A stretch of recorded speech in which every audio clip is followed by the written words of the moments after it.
ನಮಸ್ಕಾರಗಳು. ಬಾಗಲಕೋಟೆಯ ಕುರುಬರ್ಸರ್ಸ್ ಇಂಗ್ಲಿಷ್ ಅಕಾಡೆಮಿಗೆ ತಮ್ಮೆಲ್ಲರಿಗೂ ಸ್ವಾಗತ. ಈ ವಿಡಿಯೋದ ಮೂಲಕ ತಮ್ಮೆಲ್ಲರಿಗೂ ಇಂಗ್ಲಿಷ್ ಅಕಾಡೆಮಿಯಲ್ಲಿ ಇಂಗ್ಲಿಷನ್ನು ಕಲಿಸುವ ವರ್ಗಗಳ ಬಗ್ಗೆ, ಬೇರೆ ಬೇರೆ ಕೋರ್ಸ್ಗಳ ಬಗ್ಗೆ ಸಂಪೂರ್ಣವಾದ ಮಾಹಿತಿಯನ್ನು ಕೊಡಲಿಕ್ಕೆ ಇಷ್ಟಪಡ್ತೀವಿ. ನಿಮಗೆಲ್ಲರಿಗೂ ಗೊತ್ತಿರುವ ಹಾಗೆ ಇಂಗ್ಲಿಷ್ ಒಂದು ಅಂತಾರಾಷ್ಟ್ರೀಯ ಭಾಷೆಯಾಗಿ ಬೆಳೆದಿದೆ. ವಿಶೇಷವಾಗಿ ಭಾರತದಲ್ಲಿ ವಿಶ್ವದ ಬೇರೆ ಬೇರೆ ದೇಶಗಳಲ್ಲಿ ಇಂಗ್ಲಿಷನ್ನು ಕಲಿತಾರೆ, ಅದನ್ನು ಮಾತಾಡ್ತಾರೆ. ಮತ್ತು ಅದೇ ರೀತಿ ಭಾರತದಲ್ಲಿ ಕೂಡ ಇಂಗ್ಲಿಷ್ ಒಂದು ಸಂಪರ್ಕ ಮಾಧ್ಯಮವಾಗಿ, ಒಂದು ವ್ಯಾವಹಾರಿಕ ಭಾಷೆಯಾಗಿ ಗಟ್ಟಿಯಾದ ಸ್ಥಾನವನ್ನು ಉಳಿಸ್ಕೊಂಡಿದೆ. ಇವತ್ತು ಇಂಗ್ಲಿಷ್ ಎಷ್ಟರ ಮಟ್ಟಿಗೆ ಭಾರತದಲ್ಲಿ ಗಟ್ಟಿಯಾಗಿ ನೆಲೆಯೂರಿದೆ ಅಂದರೆ, ಬಹುಶಃ ಇಂಗ್ಲಿಷ್ ಕಲೀಲಿಕ್ಕೆ ಅಥವಾ ಇಂಗ್ಲಿಷ್ ಓದಲಿಕ್ಕೆ, ಬರೀಲಿಕ್ಕೆ ಮತ್ತು ಮಾತಾಡಲಿಕ್ಕೆ ಬರದೇ ಇದ್ರೆ ಉದ್ಯೋಗಗಳು ಸಿಗೋದು ಕಷ್ಟ ಅನ್ನೋಷ್ಟರ ಮಟ್ಟಿಗೆ ಇಂಗ್ಲಿಷ್ ಇವತ್ತೊಂದು ಪ್ರಬಲ ಭಾಷೆಯಾಗಿ ಭಾರತದಲ್ಲಿ ನೆಲೆಯೂರಿದೆ. ಆದ್ದರಿಂದ ನಮ್ಮ ವಿದ್ಯಾರ್ಥಿಗಳಿಗೆ, ವಿಶೇಷವಾಗಿ ಕರ್ನಾಟಕದಲ್ಲಿ ವಿದ್ಯಾರ್ಥಿಗಳಿಗೆ ಈ ಅನಿವಾರ್ಯವಾದಂಥ ಮತ್ತು ಅವಶ್ಯವಾದಂಥ ಇಂಗ್ಲಿಷನ್ನು ಹೇಗೆ ಸುಲಭವಾಗಿ, ಸರಳವಾಗಿ ಮತ್ತು ಬೇಗನೆ ಕಲಿಸಬಹುದು ಅನ್ನೋ ಒಂದು ಜಿಜ್ಞಾಸೆಯಿಂದ ನಾವು ಹಲವಾರು ವಿಧಾನಗಳನ್ನು ಚಿಂತನ ಮಂಥನ ಮತ್ತು ಅವುಗಳನ್ನು ಹೊರಗೆ ಹಚ್ಚಿ ನೋಡಿದಾಗ ಒಂದು ವಿಶೇಷವಾದಂಥ ಒಂದು ಸತ್ಯ ನಮ್ಮ ಅರಿವಿಗೆ ಬಂತು. ಆ ಸತ್ಯ ಏನಂದರೆ, ಕರ್ನಾಟಕದಲ್ಲಿ ಯಾವ ವಿದ್ಯಾರ್ಥಿಗೆ ಕನ್ನಡ ಮಾತೃಭಾಷೆಯಾಗಿದೆ, ಆ ಕನ್ನಡ ಮಾತೃಭಾಷೆಯನ್ನೇ ಇಂಗ್ಲಿಷನ್ನು ಬಹಳಷ್ಟು ಬೇಗನೆ, ಸರಿಯಾಗಿ ಮತ್ತು ಸಂಪೂರ್ಣವಾಗಿ ಕಲಿಸಬಹುದು ಅನ್ನೋ ಒಂದು ಸತ್ಯ ನಮ್ಮ ಗಮನಕ್ಕೆ ಬಂದಿತ್ತು. ಅದನ್ನು ಅನುಸರಿಸಿಕೊಂಡು ಬಾಗಲಕೋಟೆಯಲ್ಲಿರುವಂತಹ ಇಂಗ್ಲಿಷ್ ಅಕಾಡೆಮಿಯಲ್ಲಿ ಇಂಗ್ಲಿಷ್ ಕಲಿಸುವ ಒಂದು ಸಣ್ಣ ಪ್ರಯತ್ನಕ್ಕೆ ಒಂದು ಮುನ್ನುಡಿಯನ್ನು ಬರೆದಾಗ ಇಂಗ್ಲಿಷನ್ನು ಕಲಿಸುವಂಥ ಬೇರೆ ಬೇರೆ ಕೋರ್ಸ್ಗಳನ್ನು ಅಲ್ಲಿ ಡಿಸೈನ್ ಮಾಡಲಾಯಿತು. ಇಂಗ್ಲಿಷನ್ನು ಇಂಗ್ಲಿಷ್ ಅಕಾಡೆಮಿಯಲ್ಲಿ ಮೂರು ಕೋರ್ಸ್ಗಳಲ್ಲಿ ಕಲಿಸ್ತಾರೆ. ಮೊದಲನೇ ಕೋರ್ಸ್ ಅಂದ್ರೆ, ಒಂದನೇ ಕೋರ್ಸು ಇಂಗ್ಲಿಷ್ ಫೌಂಡೇಶನ್ ಕೋರ್ಸ್ ಅಂತ. English foundation course. ಎರಡನೇ ಕೋರ್ಸ್ ಅಂದ್ರೆ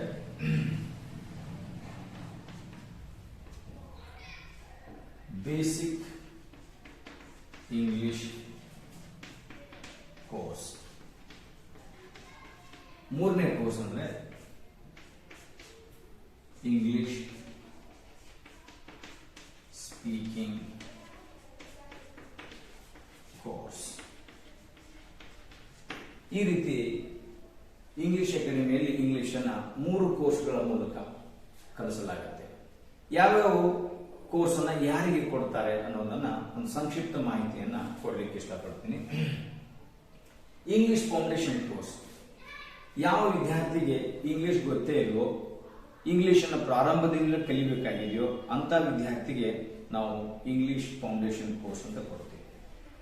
ಇನ್ನು ಯಾವ ವಿದ್ಯಾರ್ಥಿಗೆ ಇಂಗ್ಲಿಷನ್ನು ಓದಲಿಕ್ಕೆ ಬರುತ್ತೆ, ಪರವಾಗಿಲ್ಲ, ಬರೀಲಿಕ್ಕೂ ಕೂಡ ಬರುತ್ತೆ, ಆದರೆ ಏನು ಓದ್ತೀವೋ ಅದನ್ನು ವ್ಯಾಕರಣಬದ್ಧವಾಗಿ ಅರ್ಥ ಮಾಡ್ಕೊಳ್ಳಿಕ್ಕೆ, ಬರೆಯೋದನ್ನು ವ್ಯಾಕರಣಬದ್ಧವಾಗಿ ಬರೆಯೋಕೆ ಆಗ್ತಾ ಇಲ್ಲ, ವ್ಯಾಕರಣದ ಮಾಹಿತಿ ಸಂಪೂರ್ಣವಾಗಿ ಇನ್ನೂ ಇಲ್ಲ ಅಂತ ವಿದ್ಯಾರ್ಥಿಗಳಿಗೆ ಇಂಗ್ಲಿಷ್ ಬೇಸಿಕ್ ಇಂಗ್ಲಿಷ್ ಕೋರ್ಸ್ ಕೊಡ್ತೀವಿ.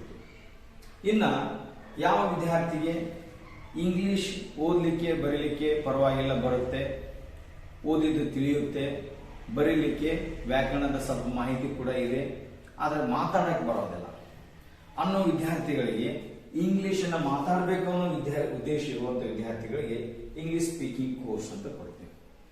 ಇಂಗ್ಲಿಷ್ ಅಕಾಡೆಮಿಯಲ್ಲಿ ಯಾವುದೇ ವಿದ್ಯಾರ್ಥಿ ಯಾರಿಗೆ ಇಂಗ್ಲಿಷ್ ಕಲಿಬೇಕನ್ನೋ ಆಸಕ್ತಿ ಇದೆಯೋ, ಇಂಗ್ಲಿಷನ್ನು ಕಲೀಲಿಕ್ಕೆ ಸ್ವಲ್ಪ ಮಟ್ಟಿಗೆ ಶ್ರಮವನ್ನ ತಗೊಳ್ಳಿಕ್ಕೆ ಇಷ್ಟ ಇದೆಯೋ ಅಥವಾ ಸಿದ್ಧರಿದ್ದಾರೋ ಅಂತವರಿಗೆ ಈ ರೀತಿ ಬೇರೆ ಬೇರೆ ಕೋರ್ಸ್ಗಳನ್ನು ಕೊಡಲಾಗುತ್ತೆ.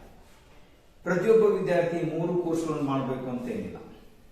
ಅವರವರ ಸದ್ಯದ ಇಂಗ್ಲಿಷ್ ಮಟ್ಟವನ್ನ ಆಧಾರವಾಗಿಟ್ಕೊಂಡು ಅವರು ಬೇರೆ ಬೇರೆ ಕೋರ್ಸ್ಗಳನ್ನು ಮಾಡಬಹುದು. ಆದರೆ ಪ್ರಾರಂಭದಿಂದಲೇ ಕಲಿಯುವಂತ ವಿದ್ಯಾರ್ಥಿಗಳು ಫೌಂಡೇಶನ್ ಕೋರ್ಸ್ನಿಂದ ಅದನ್ನು ಕಲೀಲಿಕ್ಕೆ ಪ್ರಾರಂಭ ಮಾಡಿದಾಗ ಆ ಕೋರ್ಸ್ ಮುಗಿಸಿದ ನಂತರ ಮತ್ತೆ ಬೇಸಿಕ್ ಕೋರ್ಸ್ ಮುಗಿಸ್ಕೋಬೇಕು.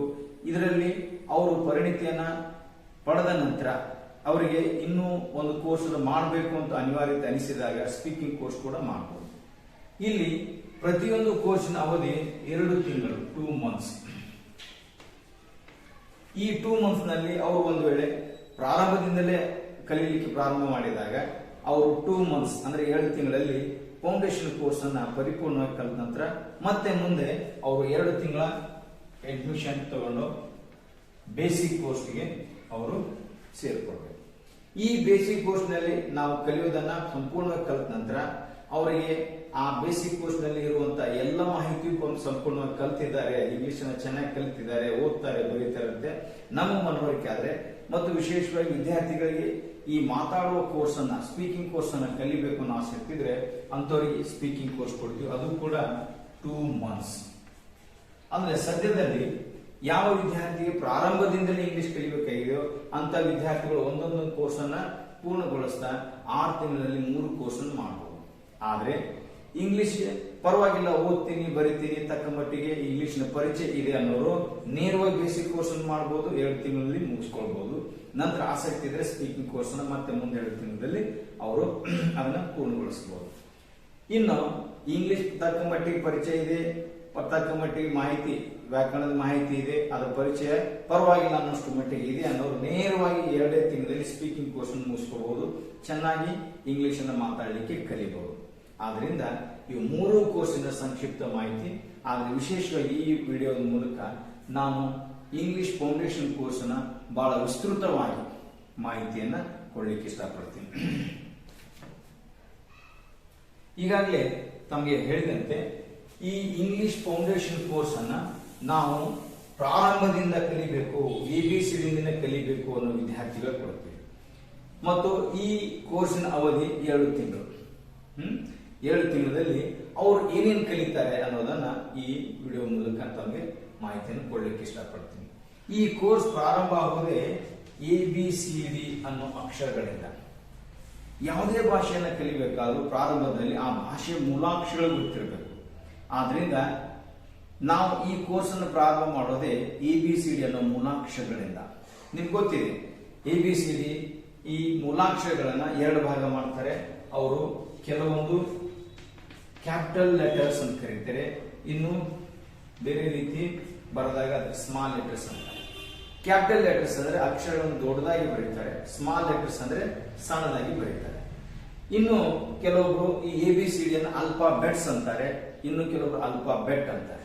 ಅಲ್ಫಾಬೆಟ್ಸ್ ಅಂದ್ರೇನು ಅಥವಾ ಅಲ್ಫಾಬೆಟ್ಸ್ ಅಂದ್ರೇನು, ಅಲ್ಫಾಬೆಟ್ ಅಂದ್ರೇನು, ಅಲ್ಫಾಬೆಟ್ಸ್ ಅಂದ್ರೇನು, ಇವುಗಳಿಗೆ ಏನ್ ಅನ್ಬೇಕು ಅನ್ನೋ ಒಂದು ನಿಖರವಾದ ಮಾಹಿತಿ ಈ ಕೋರ್ಸ್ ನಲ್ಲಿ ವಿದ್ಯಾರ್ಥಿಗಳಿಗೆ ಸಿಗುತ್ತೆ.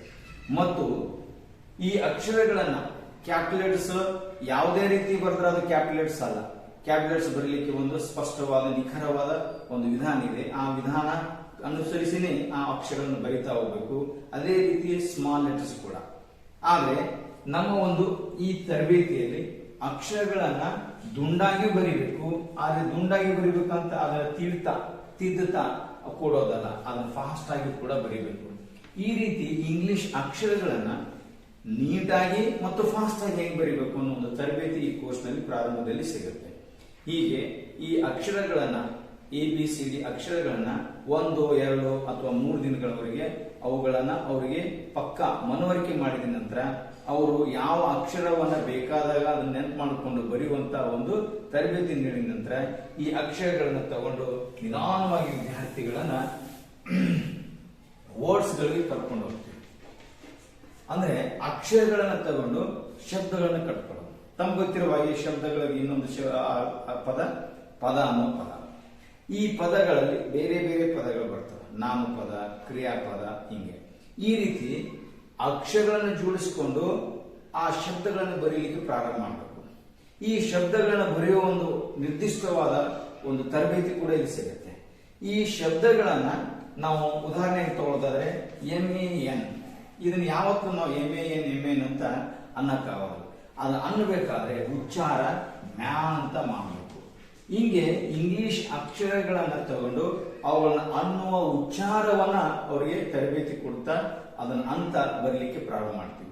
ಬಹಳಷ್ಟು ವಿದ್ಯಾರ್ಥಿಗಳಿಗೆ ಎಷ್ಟೋ ಇಂಗ್ಲಿಷ್ ಪದಗಳು ಉಚ್ಚಾರ ಮಾಡ್ಲಿಕ್ಕೆ ಬರೋದಿಲ್ಲ.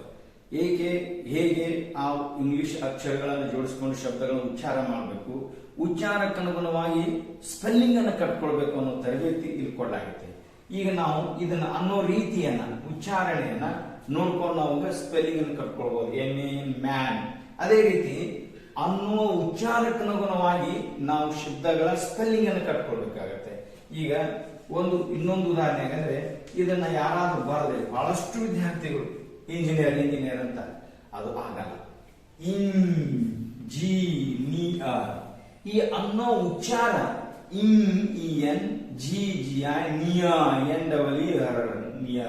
ಇಂಜಿನಿಯರ್. ಈ ರೀತಿ ಉಚ್ಚಾರ ಸ್ಪಷ್ಟವಾಗಿದ್ರೆ ಉಚ್ಚಾರಕ್ಕನುಗುಣವಾಗಿ ಸ್ಪೆಲ್ಲಿಂಗ್ ಅನ್ನು ಕಟ್ತಾ ಹೋಗ್ಬೋದು. ಈ ರೀತಿ ಆಗಬಹುದಂತ ಸ್ಪೆಲ್ಲಿಂಗ್ ತಪ್ಪುಗಳನ್ನ ಇಲ್ಲಿ ಪ್ರಾರಂಭದಲ್ಲಿ ತಿದ್ದುಕೊಳ್ತಾ ಹೋಗ್ಬೋದು. ಹಂಗೆ ಇನ್ನೊಂದು ಉದಾಹರಣೆ ತಗೊಳ್ಳೋದಾದ್ರೆ ಸ್ಟೂಡೆಂಟ್. ಈ ರೀತಿ ಉಚ್ಚಾರ ಸ್ಪಷ್ಟವಾಗಿದ್ದಾಗ ಉಚ್ಚಾರಕ್ಕನುಗುಣವಾಗಿ ನಾವು ಸ್ಪೆಲ್ಲಿಂಗ್ ಅನ್ನು ಕಟ್ತಾ ಹೋದ್ರೆ ಬಹಳಷ್ಟು ಸ್ಪೆಲ್ಲಿಂಗ್ ನಲ್ಲಿ ಆಗಬಹುದಂತ ತಪ್ಪುಗಳನ್ನು ನಾವು ಕಡಿಮೆ ಮಾಡ್ತಾ ಹೋಗ್ಬೋದು. ಅದೇ ರೀತಿ ಇಂಗ್ಲಿಷ್ನ ಒಂದು ವಿಚಿತ್ರವಾದಂತ ವೈರುಧ್ಯಗಳು ಕೂಡ ಕಾಣ್ತೀವಿ ನಾವು. ಎಷ್ಟೋ ಇಂಗ್ಲಿಷ್ ಪದಗಳು ಉಚ್ಚಾರದಂತೆ ಸ್ಪೆಲ್ಲಿಂಗ್ ಇಲ್ಲ, ಸ್ಪೆಲ್ಲಿಂಗ್ ದಂತೆ ಉಚ್ಚಾರ ಇಲ್ಲ. ಒಂದು ಉದಾಹರಣೆಗೆ ನಾವು ಈಗಾಗಲೇ ಇದಕ್ಕೆ ಏನಿದ್ವಿ, ಮ್ಯಾನ್, MAN ಇರೋದ್ರಿಂದ ಇದಕ್ಕೆ ಮ್ಯಾನ್ ಅಂತೀವಿ. ಆದ್ರೆ ಇನ್ನೊಂದು ನೋಡ್ರೆ ಅದೇ MA ಇಲ್ಲಿ ಮೇಟ್ ಅಂತ ಇರುತ್ತೆ. ಇಲ್ಲಿ ಮ್ಯಾನ್ ಅಂತ ಉಚ್ಚಾರ ಆದ್ರೆ ಇಲ್ಲಿ ಮೇ ಅಂತ ಆಗುತ್ತೆ. ಇದು ಇಂಗ್ಲಿಷ್ನ ಒಂದು ವೈರುಧ್ಯಗಳು ಇವೆಲ್ಲಾನು.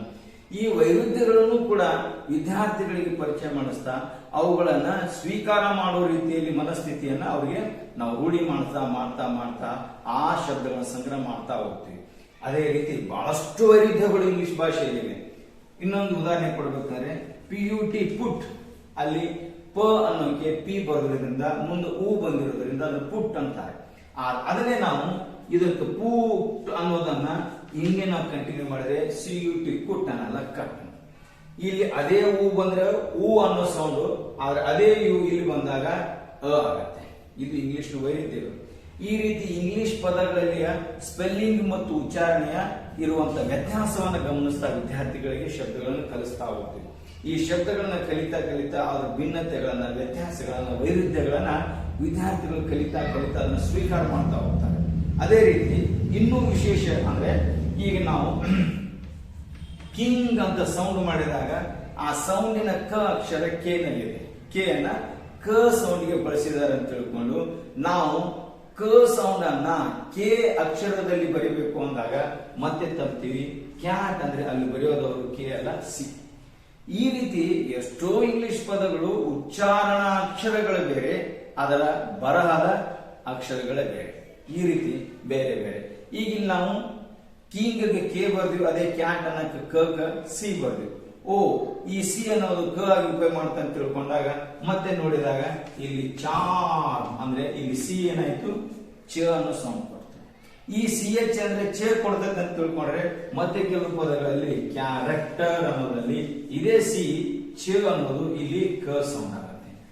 ಈ ರೀತಿ ಇಂಗ್ಲಿಶಿನ ಪದಗಳ ಉಚ್ಚಾರ ಮತ್ತು ಸ್ಪೆಲ್ಲಿಂಗ್ ಭಿನ್ನತೆ ಬಹಳಷ್ಟು ವಿದ್ಯಾರ್ಥಿಗಳಿಗೆ ಗಲಿಬಿಲಿಗೊಳಿಸೋದ್ರಿಂದ ಅಂತ ಗಲಿಬಿಲಿಯನ್ನು ಹೋಗಲಾಡಿಸಿಕೆ ಇಂಗ್ಲಿಷ್ ಅಕಾಡೆಮಿಯಲ್ಲಿ ಭಿನ್ನವಾದಂತಹ ಪದ್ಧತಿಗಳನ್ನು, ವಿಧಾನಗಳನ್ನು ಅಳವಡಿಸಿಕೊಂಡಿರೋದ್ರಿಂದ ಇಂಗ್ಲಿಷ್ ಕಲೀಲಿಕ್ಕೆ ಬಂದಂತ ವಿದ್ಯಾರ್ಥಿಗಳಿಗೆ ಇವು ಪರಿಚಯ ಆಗುತ್ತಾ, ಅವರು ಮಾನಸಿಕವಾಗಿ ಅವನ್ನು ಸಹಜವಾಗಿ ಸ್ವೀಕಾರ ಮಾಡ್ತಾ ಪದಗಳನ್ನು ಸಂಗ್ರಹ ಮಾಡ್ತಾ ಹೋಗ್ತಾರೆ.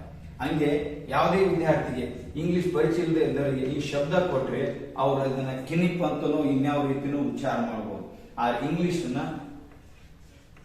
ಈ ರೀತಿ ಅವರು ಉಚ್ಚಾರ ಮಾಡ್ತಾರೆ, ನೈಫ್ ಅಂತ. ಈ ನೈಫ್ ಅಂದಾಗ ನ ಸೌಂಡ್ ಬಂತು, ಆದ್ರೆ ಬರೆದಿರೋರು ಕೆ ಅಂತ ಬರೆದಿರೋದನ್ನ ನೋಡಿ ಕಿನಿಪ್ ಅಂತನೋ ಅನ್ಲಿಕ್ಕಾಗಲ್ಲ. ಅವರು ಬರೆದಿರೋ KNIF ಅನ್ನ ನೈಫ್ ಅನ್ಬೇಕು. ನೈಫ್ ಅಂದಾಗ KNIF ಅಂತ ಸ್ಪೆಲ್ಲಿಂಗ್ ಬರೀಬೇಕು ಅನ್ನೋ ವಿಚಾರಗಳನ್ನು ವಿದ್ಯಾರ್ಥಿಗಳಿಗೆ ತಿಳಿಸ್ತಾ ಅವರಲ್ಲಿ ಬಹಳಷ್ಟು ಇಂಗ್ಲಿಷ್ ಶಬ್ದಗಳನ್ನ ಸಂಗ್ರಹ ಮಾಡ್ತಾ ಹೋಗ್ತಾರೆ. ಈ ರೀತಿ ಇಂಗ್ಲಿಷ್ ಶಬ್ದಗಳನ್ನು, ಭಿನ್ನವಾದ ಇಂಗ್ಲಿಷ್ ಶಬ್ದಗಳನ್ನು ಕಲಿತಾರೆ. ಈ ರೀತಿ ಅವರು ಪ್ರಾರಂಭದಿಂದ ಭಿನ್ನವಾದ ಶಬ್ದಗಳನ್ನ ನೌನ್ ಕಲಿತಾರೆ. ಸಾಕಷ್ಟು ನೌನ್ ಅಂದ್ರೆ ನಾಮಪದಗಳನ್ನು ಸಂಗ್ರಹ ಮಾಡಿದ ನಂತರ ಆ ನಾಮಪದಗಳನ್ನು ಬಳಸಿಕೊಂಡು ವಾಕ್ಯಗಳನ್ನ ಮಾಡ್ತಾರೆ. ನಂತರ ಪ್ರನೌನ್ ಅನ್ನು ಕಲ್ಕೊಂಡು ಆ ಪ್ರನೌನ್ ಅನ್ನ ಮತ್ತೆ ವಾಕ್ಯದಲ್ಲಿ ಬಳಸ್ತಾರೆ. ನಂತರ ವರ್ಬ್ ಕೊಟ್ಟಾಗ ಆ ವರ್ಬ್ ಅನ್ನು ಕಲೆಕ್ಟ್ ಮಾಡ್ತಾ ಅವುಗಳನ್ನು ವಾಕ್ಯ ರೂಪದಲ್ಲಿ ಕರೀತಾರೆ. ಆ ನಂತರ ಅಡ್ಜೆಕ್ಟಿವ್ ಅವುಗಳನ್ನು ಸಂಗ್ರಹ ಮಾಡಿಕೊಂಡು ಆ ಶಬ್ದಗಳನ್ನ ವಾಕ್ಯ ರೂಪದಲ್ಲಿ ಪರಿವರ್ತನೆ ಮಾಡ್ಕೊಳ್ತಾರೆ. ಆ ನಂತರ ಎಡ್ವರ್ಬ್ ಅನ್ನು ಕಲಿತು ಆ ಶಬ್ದಗಳನ್ನು ವಾಕ್ಯ ರೂಪದಲ್ಲಿ ಪರಿವರ್ತನೆ ಮಾಡ್ಕೊಳ್ತಾರೆ. ಈ ರೀತಿ ಪ್ರಿಪೋಸಿಷನ್, ಕಂಜಂಕ್ಷನ್ ಹೀಗೆ ಭಿನ್ನ ಭಿನ್ನವಾದ ಇಂಗ್ಲಿಷ್ ಶಬ್ದಗಳನ್ನ ಸಂಗ್ರಹ ಮಾಡೋದು, ಆ ಶಬ್ದಗಳನ್ನೇ ಉಪಯೋಗ ಮಾಡಿಕೊಂಡು ವಾಕ್ಯಗಳನ್ನ ಕಲಿಯೋದು. ಇದು ಇಂಗ್ಲಿಷ್ ಅಕಾಡೆಮಿ ಒಂದು ವಿಶೇಷತೆ. ಭಿನ್ನ ಭಿನ್ನವಾದಂತಹ ವಾಕ್ಯಗಳಲ್ಲಿ ಭಿನ್ನ ಭಿನ್ನವಾದ ಶಬ್ದಗಳು ಅವುಗಳು ಪರಿವರ್ತನೆ ಆಗ್ತಾ ವಾಕ್ಯ ರೂಪದಲ್ಲಿ ಅವುಗಳನ್ನು ಕಲಿತಾ ಹೋಗ್ತಾರೆ. ನಂತರ ಈ ರೀತಿ ಸರಳ ವಾಕ್ಯಗಳು ಅವರು ಕಲಿತ ನಂತರ ನಿಧಾನವಾಗಿ ಅವರಿಗೆ ವ್ಯಾಕರಣದ ನಿಯಮಗಳನ್ನು ಕಲಿಸಲಾಗುತ್ತೆ. ಈ ಶಬ್ದಗಳ ಸಂಗ್ರಹವನ್ನ, ಈ ಶಬ್ದಗಳನ್ನು ವಾಕ್ಯಗಳನ್ನಾಗಿ ಮಾಡಬೇಕಾದ್ರೆ ಇಂಗ್ಲಿಷ್ಗೆ ಒಂದು ನಿರ್ದಿಷ್ಟವಾದ ವಾಕ್ಯ ರಚನೆಯ ಸೂತ್ರಗಳಿದೆ. ಯಾವತ್ತೂ ನಾವು ಇಂಗ್ಲಿಷ್ ವಾಕ್ಯಗಳನ್ನ ನಾವು ಕನ್ನಡದ ವಾಕ್ಯಗಳ ತರ ಬರಲಿಕ್ಕೆ ಆಗೋದಿಲ್ಲ. ಯಾಕಂದ್ರೆ ಇಂಗ್ಲಿಷ್ ಅನ್ನ ಒಂದು ಫಿಕ್ಸ್ಡ್ ಲ್ಯಾಂಗ್ವೇಜ್ ಅಂತೀವಿ. ಈ ಭಾಷೆಯಲ್ಲಿ ಫಿಕ್ಸ್ಡ್ ಆರ್ಡರ್ ಇದೆ. ಶಬ್ದಗಳನ್ನ ಒಂದು ನಿರ್ದಿಷ್ಟವಾದಂತ ಆರ್ಡರ್ ನಲ್ಲಿ ಬರೀಬೇಕು. ಆದ್ರಿಂದ ಈ ಆರ್ಡರ್, ಈ ಫಿಕ್ಸ್ಡ್ ಆರ್ಡರ್ ಅನ್ನ, ಈ ವ್ಯವಸ್ಥೆಯನ್ನ, ವಾಕ್ಯದ ಸೂತ್ರಗಳನ್ನ ಕಲಿಸ್ತಾ ನಿಧಾನವಾಗಿ ಅವರಿಗೆ ವ್ಯಾಕರಣದ ಸರಳ ಸೂತ್ರಗಳನ್ನ ಟೆನ್ಸ್ ಮೂಲಕ ಕಲಿಸ್ತೀವಿ. ನಿಮ್ಗೆ ಗೊತ್ತಿರುವ ಹಾಗೆ ಕನ್ನಡದಲ್ಲಿ 3 ಕಾಲಗಳು, ಟೆನ್ಸಸ್ ಅಂದ್ರೆ ಕಾಲಗಳು. ಒಂದು ವರ್ತಮಾನ ಕಾಲ, ಎರಡನೇದು ಭೂತಕಾಲ, ಮೂರನೇದು ಭವಿಷ್ಯತ್ ಕಾಲ. ಹಾಗೆ ಇಂಗ್ಲಿಷ್ ನಲ್ಲಿ ಪ್ರೆಸೆಂಟ್ ಟೆನ್ಸ್, ಪಾಸ್ಟ್ ಟೆನ್ಸ್ ಮತ್ತು ಫ್ಯೂಚರ್ ಟೆನ್ಸ್. ಈ ರೀತಿ ಮುಖ್ಯವಾದ 3 ಟೆನ್ಸ್. ನಂತರ ನಾವು 12 ಟೆನ್ಸ್ ಗಳನ್ನ ಕಲಿತೀವಿ. ಒಟ್ಟಾರೆ 15 ಟೆನ್ಸ್ ಅನ್ನ ಕಲಿತೀವಿ. ಈ 15 ಟೆನ್ಸ್ ಅಂದ್ರೆ ಈ 15 ಟೆನ್ಸ್ ನಲ್ಲಿ ಒಂದೊಂದು ಟೆನ್ಸ್ ನಲ್ಲಿ 4 ವಾಕ್ಯಗಳಂದ್ರೆ 60 ರೀತಿಯ ವಾಕ್ಯ ರಚನೆಗಳು ಸಿಗ್ತವೆ. ಒಂದೇ ಒಂದು ವಾಕ್ಯ ಆ ರಚನೆ ಅದರ ಸೂತ್ರಗನುಗುಣವಾಗಿ ರಚನೆ ಆಗ್ತಾ ಇದ್ರೆ ಆ ಒಂದು ವಾಕ್ಯದ ಮೂಲಕ 16 ವಾಕ್ಯಗಳನ್ನು ಕಟ್ಕೊಳ್ಬಹುದು. ಇನ್ನು 60 ರಚನೆಗಳು ಸಿಕ್ಕ ನಂತರ ಸಾವಿರಾರು ವಾಕ್ಯಗಳನ್ನು ಕಟ್ಕೊಳ್ಬಹುದು. ಹೆಂಗೆ ಇಟ್ಟಿಗೆ ಬಟ್ಟೆಯಲ್ಲಿ ಇಟ್ಟಿಗೆ ಅಚ್ಚಿನಿಂದ ನೂರಾರು, ಸಾವಿರಾರು, ಲಕ್ಷಾಂತರ ಇಟ್ಟಿಗೆಗಳನ್ನ ತಯಾರು ಮಾಡ್ಕೊಳ್ಬಹುದು. ಹಂಗೆ ಒಂದು ವಾಕ್ಯದ ಅಚ್ಚು, ಒಂದು ವಾಕ್ಯದ ಸೂತ್ರದ ಮೂಲಕ, ಒಂದು ವಾಕ್ಯ ರಚನೆ ಮೂಲಕ 16 ವಾಕ್ಯಗಳನ್ನು ಪಡ್ಕೊಳ್ಬಹುದು. ಹಿಂಗ 60 ಅಚ್ಚುಗಳು ನಮಗೆ ಸಿಕ್ಕಾಗ ಅದರಿಂದ ಸುಮಾರು ನೂರಾರು, ಸಾವಿರಾರು ವಾಕ್ಯಗಳನ್ನು ಕಟ್ಕೊಳ್ಬಹುದು. ಇಂಥ ನೂರಾರು, ಸಾವಿರಾರು ವಾಕ್ಯಗಳನ್ನು ವಿದ್ಯಾರ್ಥಿಗಳು ಬಹಳ ಆನಂದದಿಂದ ಕಲಿತಾರೆ. ನಾವು ಇಂಗ್ಲಿಷ್ ಅನ್ನು ಕಲಿತಾ ಇದ್ದೀವಿ, ನಾವು ಕಷ್ಟ ಪಡ್ತಾ ಇದ್ದೀವಿ ಅನ್ನೋ ಅರಿವು ಬರದೇನೆ ಆನಂದದಿಂದ ಕಲಿತಾರೆ. ಆದ್ರಿಂದ ಇಂಗ್ಲಿಷ್ ಅಕಾಡೆಮಿ ಬರುವಂತ ಪ್ರತಿಯೊಬ್ಬ ವಿದ್ಯಾರ್ಥಿಗೂ ಇಂಗ್ಲಿಷ್ ಒಂದು ಸರಳ ಭಾಷೆಯಾಗಿ ಬೇಗನೆ ಕಲಿಯಬಹುದು. ಆದ್ರಿಂದ ಯಾರಿಗೆ ಇಂಗ್ಲಿಷ್ ಕಲಿಯಬೇಕನ್ನೋ ಆಸಕ್ತಿ ಇದೆ ಮತ್ತು ಕಲಿಯಲೇಬೇಕನ್ನೋ ಛಲ ಇದೆ, ದಯವಿಟ್ಟು ಇಂಗ್ಲಿಷ್ ಅಕಾಡೆಮಿ ಬನ್ನಿ. ಈ ಇಂಗ್ಲಿಷ್ ಅಕಾಡೆಮಿಯಲ್ಲಿ ಸಂಪೂರ್ಣವಾಗಿ ಬಹಳ ಆತ್ಮವಿಶ್ವಾಸದಿಂದ ಬೇಗನೆ ಇಂಗ್ಲಿಷ್ ಕಲಿಯಬಹುದು. ಇಷ್ಟು ಹೇಳ್ತಾ ತಾವೆಲ್ಲರೂ ನಿಜವಾಗಿ ಇಂಗ್ಲಿಷ್ ಕಲಿಯುವ ಆಸಕ್ತಿ ಇದ್ರೆ ಒಂದು ಒಳ್ಳೆ ಅವಕಾಶ ಬಾಗಲಕೋಟೆಯಲ್ಲಿರುವಂತಹ ಕುರುಬರ್ಸರ್ ಅಕಾಡೆಮಿಲಿದೆ. ತಾವು ಅಲ್ಲಿ ಪ್ರವೇಶ ಪಡ್ಕೊಂಡು ಇಂಗ್ಲಿಷ್ ಅನ್ನ ಕಲಿಬಹುದು ಅಂತ ಹೇಳ್ತಾ ಈ ವಿಡಿಯೋನ ಇಲ್ಲಿಗೆ ಮುಗಿಸ್ತಾ ಇದ್ದೀನಿ. ನಮಸ್ಕಾರ.